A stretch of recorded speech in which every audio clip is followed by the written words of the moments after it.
Welcome everyone, my name is Bartik, bringing you another video on Ashes of Creation. Now I'm trying a new format in this video, so I'd definitely appreciate any feedback in the comments below. But this video is going to be focused on breaking down some of the information that we just got from the Ashes of Creation developer livestream, specifically the new gameplay footage that introduces us to their unique combat system. Now, this combat system is going to be a hybrid between tab target and action combat. Now, I watched the footage during the live stream, but there's so much information packed into such a short video that I had to go back to fully understand it. After deep diving into this video and actually watching some sections multiple times in slow motion, I felt that it warranted further discussion. Now, my understanding is the footage in this video is going to be the state of the game that they use for alpha testing, or alpha 1 testing specifically. So there are many aspects that may change by the time the game is released. And as you can see from this following clip, the developers are very aware of how important the feel of combat is and are going to change things accordingly. But really, what the purpose is of going into these alpha phases is going to be is getting data, getting logs, getting the actual feeling feedback from the players, and there's a long way to go in making combat what it needs to be. I've said this in the past. The design team knows this. We all know this. Combat is the most tactile system in the game. It's the thing you will experience most often. And outside of the systems and mechanics that are going to be present for kind of the overarching core gameplay loop, combat needs to feel responsive. It needs to not feel floaty. It needs to feel mobile. It needs to be fluid. It needs to give a feeling of satisfaction. The audio components, the effects components, the animations themselves, the types of skills, and those types of things. All of those are really kind of our objective in fine tuning the approach for our combat in Ashes of Creation. And I just want to make sure that you guys are aware, as we go through these alphas, it's going to be rapidly changing. There might be several prototypes we attempt to play with the live audience. That's the best way, I think, that we as a development team can yield a successful system in combat is that type of iteration, that type of player involvement. Jeff? Yeah, just getting that feedback from the players immediately. Like, that's one of the reasons why we've chosen to kind of expose ourselves this way rather than kind of waiting until we're about to launch to kind of let everybody know what we're planning on doing, right? Like, these are systems that combat specifically where feel and flow is so important to how the game feels overall. And getting that feedback from you guys as you're playing it, early on before we've really committed so far that we can't change it easily, is super important. So after watching that clip, we have a pretty good basis for understanding what they want in their combat system. So I'd like to take a look at specific parts of the gameplay footage in order to better understand where the combat system is currently at. So the first thing I want to take a look at is specifically how the hybrid combat system is going to work. And then I want to take a look at the player skill tree, how exactly it's set up and what that means for the world. And then finally, we got a little sneak peek at how player stat or attribute points will work. And so we're going to dive into that a little bit. But why don't we start with the first clip here? You can see I'm currently in the tab mode, essentially. Oh, look at the poor little thing fly. It's going to be sad if I have to kill it. Wow, he's really moving. This thing's pathing all over the place. I can click and I can target. I can tab target if I want to. So yeah, tab between that. So this is the traditional kind of tab targeting. I can, my camera movement is not tied to my cursor. I can kind of look around and do kind of stuff like that. I can look at my cool silver sword. Yeah, but players can very easily transition between tab targeting and action combat. By pressing Z, I now tie my cursor movement to my camera, and additionally, a reticle has spawned. Now, like I said previously, the UI here is relatively rudimentary and very early.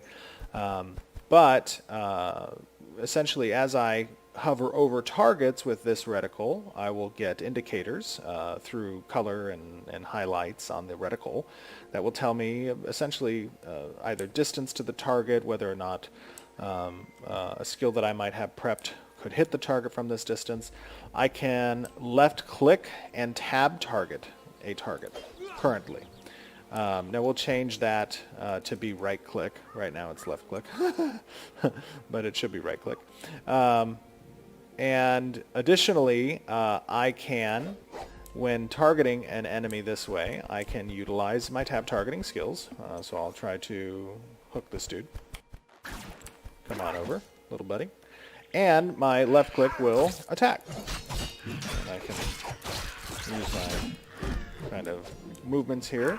Another important thing to note, let's see if we can get a few of these guys, is that all weapons have a forward cone to some degree. Based on the weapon type, it'll change.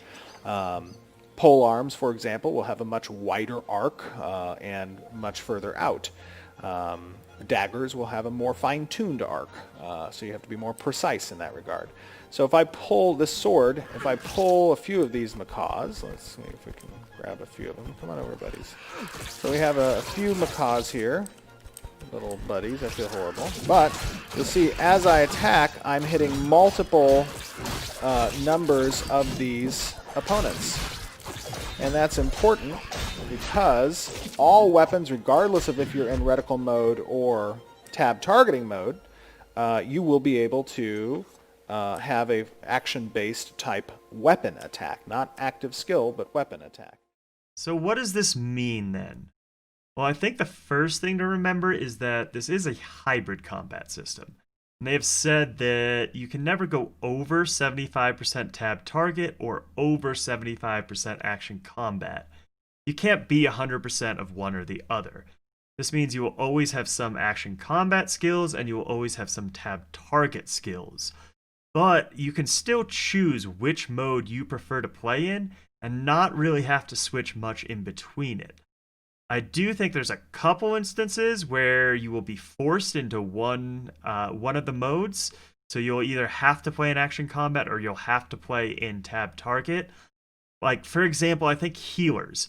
Healers are almost always going to play in tab target because when you think of something like a 40-man raid, they're going to want to be able to click on those raid frames in order to toss out heals and buffs to the appropriate person. On the other side, builds that use a lot of ranged action combat abilities are going to have to play in action combat mode.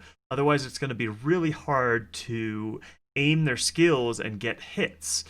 But you can pretty much tailor your build to how you enjoy the game, and you shouldn't have to switch back and forth unless you specifically make a build that makes you switch back and forth between tab and action combat.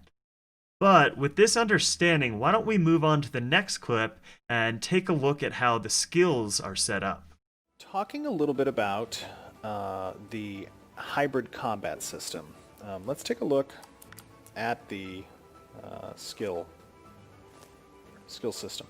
So this is where players allocate skill points into their different either active skills, their passive abilities, which can augment their usage of weapons and armors and their health regeneration and passive stats and stuff like that.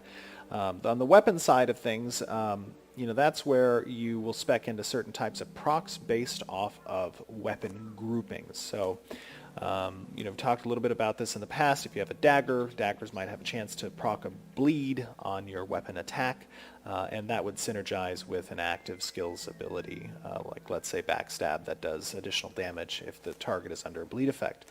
Now, we've said in the past that players will be able to allocate skill points into their active skills that are more geared towards either action combat or tab targeting. As an example, you can kind of see, these skills can have additional points allocated to them to unlock further features. Some of them can be tabbed to start and become action if you allocate additional additional skill points. And this is one of the ways that we kind of balance the skills between action and tab targeting, requiring additional skill points in order to unlock certain features of that skill, and then it becomes a tab or an action type skill. So this clip was short, but it did give us a lot of information on the skill tree that we didn't have before. First, remember that this is alpha, and the skills and number of skills on this tree could change by launch. But first, let's cover what we do know about the skills. First, we have these skill points, right? This is something you gain as you level up, and they've talked about you also potentially getting it through other aspects of the world of Vera. For example, you might get some through quests, maybe through social organizations, or maybe through the religion you choose to follow. Currently, it shows 134 skill points, but I'm not sure if this is the max number or not, or if this is just what they're using for their testing. And as we see here, the abilities, each ability has 3 ranks, and you're going to have to use your skill points to achieve each rank. So the deeper into a skill you go, the more skill points you use. And I'm not sure if these abilities are tiered or not. For example, I'm not sure if you have to take the first rank in one of these abilities to get to the second row here. We do know from a live stream in 2017 that they plan to have abilities that use a system called Focus. Focus was gained as you were in combat longer and used your weapon skills. And this ability that used Focus was essentially some kind of ultimate ability, but we don't see that here right now. And then also, skill points are used to augment your abilities as well. So between the augments, the passives, the actives, and the weapon abilities, you're really going to have to choose where you want to go and if you want to go deep or wide with your build. I think the most interesting thing here, though, is the fact that the weapon abilities are actually a third of the tree. Now remember that weapons are not locked by race or class. That means the same class may play drastically differently based on what weapon they choose. From what we have seen before, there are certain passive and active abilities that do encourage certain classes to use certain weapons and armor, but you're not required to. So it is up to you to choose how you want to build your character. But between augments, 64 class combinations, and the many weapons to choose from, I think the variety and depth behind the builds in AOC are actually lining up to be pretty insane. But anyway, let's move on to the next clip. As I mentioned previously, it was an extremely quick glance at stats, but it did reveal some key information. So here we go. Show you is essentially the weapon attack. So you see on the Q down here we have it's a Silver Guardian weapon. That's cool. Okay, so this is a rare, like level 10 weapon. So as I mentioned before, this is a pretty short clip, and Steven himself doesn't even mention any of the information on this page. But it does give us a peek at the different attribute points and how they affect your character in game. So if we look at the left side here, we've got power, dexterity, and constitution. And on the right side, we've got will, wisdom, and mentality. And this split seems very intentional because the left side seems to deal with your physical stats, and your right side seems to deal with your mental or magic stats. So if we look below, power affects physical damage bonus, physical disable modifier, physical critical damage bonus, and dexterity affects physical skill cooldown, physical critical rate bonus, physical evasion bonus, and physical accuracy. And constitution is a little cut off, but we do see it affects HP regeneration and physical defense mitigation.